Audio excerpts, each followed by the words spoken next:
परळीची आमची रेल होती, परळी मुंबई रेल्वे लातूरून झाली.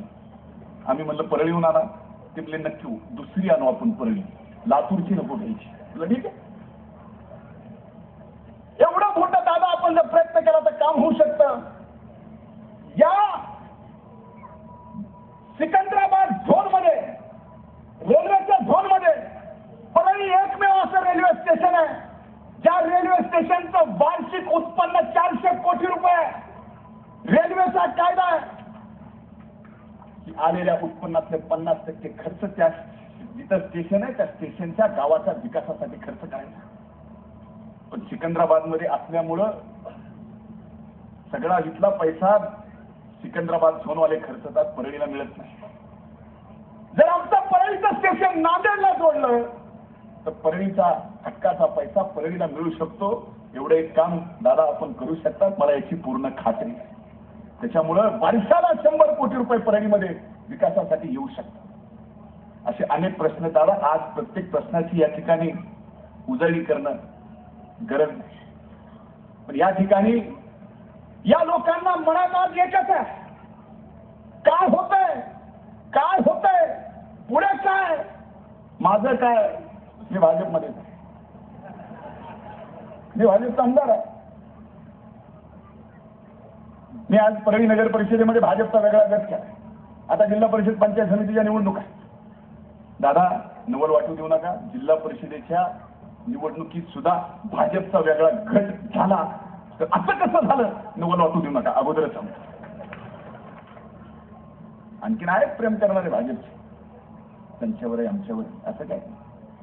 म्हणून माझी ही लढाई सामान्य कार्यकर्त्यासाठी आहे, सामान्य जनतेसाठी आहे. कारण आजपर्यंत आम्ही कधी लोकसभा मागितली नाही, आम्ही कधी विधानसभा मागितली नाही. आमचं कामच काय, ट्रान्सफॉर्मर जाळायला द्या, बरोबर आहे. पोलीस स्टेशनचं काय असलं, ऍटो पकडला की सोडायला आम्ही. राशन कार्ड मिळत नाही आम्ही.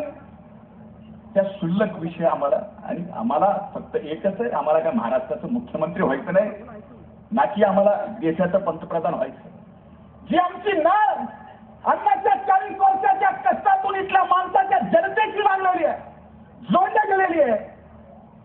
प्रभू वैद्यनाथाच्या चरणी एवढीच प्रार्थना आहे की ती नाळ आमची कधी तुटू देऊ नकोस. जमिनीवर पाय जमिनीवरच राहू दे, जमिनीपासून 1 इंच सुद्धा वर होऊ देऊ नकोस, एवढीच प्रभू चरणी प्रार्थना.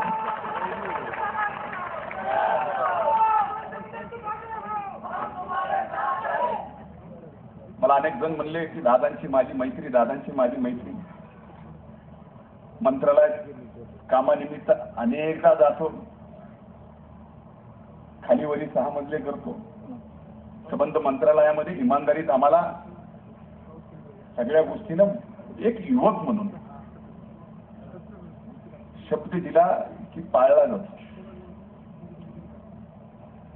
जे जमतं ते शब्द द्यायचं, ते खरंपणा आम्हाला दादात दिसला.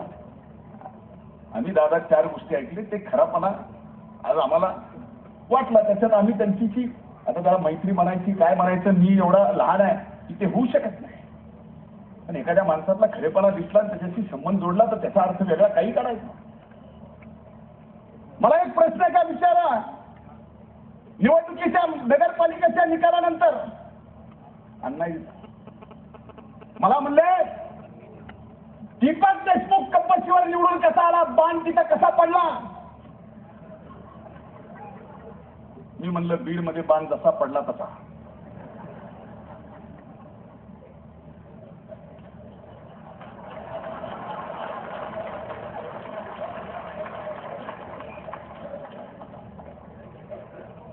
ते मला वार्ड क्रमांक 8 मध्ये शरदची घड्याळ कशी निवडून आली, केज मध्ये निवडून आली नशी. मला वार्ड क्रमांक 4 मध्ये पंजा कसा निवडून आला,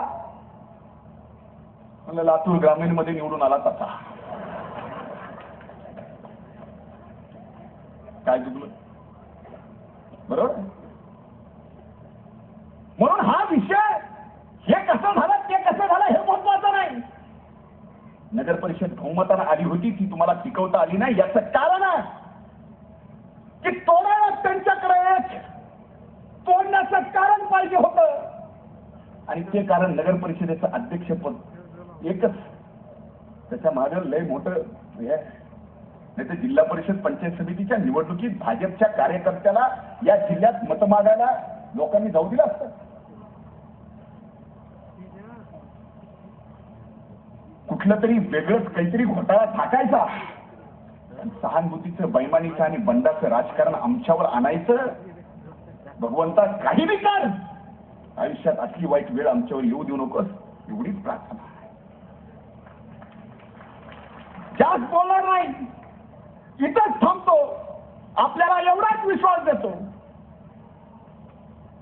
की पुढे काय होईल काय नाही होणार मला माहित नाही. पक्ष माझ्यावर कारवाई करायचं म्हणतोय. मी पक्षाचा इमानदार कार्यकर्ता आहे, पक्षाचा कर्मठ कार्यकर्ता आहे, पक्षाच्या सर्व नेत्यांना माहिती आहे. याच्या उपर जर माझ्यावर कारवाई झाली मी तर त्यावेळेस निर्णय करेन. आज तो बोलायचा विषय नाही. पण भावानो बहिणीनो, इथं तुम्ही ज्या विश्वासानं आज आलात त्या विश्वासाला केसा एवढा सुद्धा तडा जाऊ देणार नाही याचं वचन आज या व्यासपीठावरून देतो आणि इथंच थांबतो. खूप खूप धन्यवाद. जय हिंद, जय महाराष्ट्र.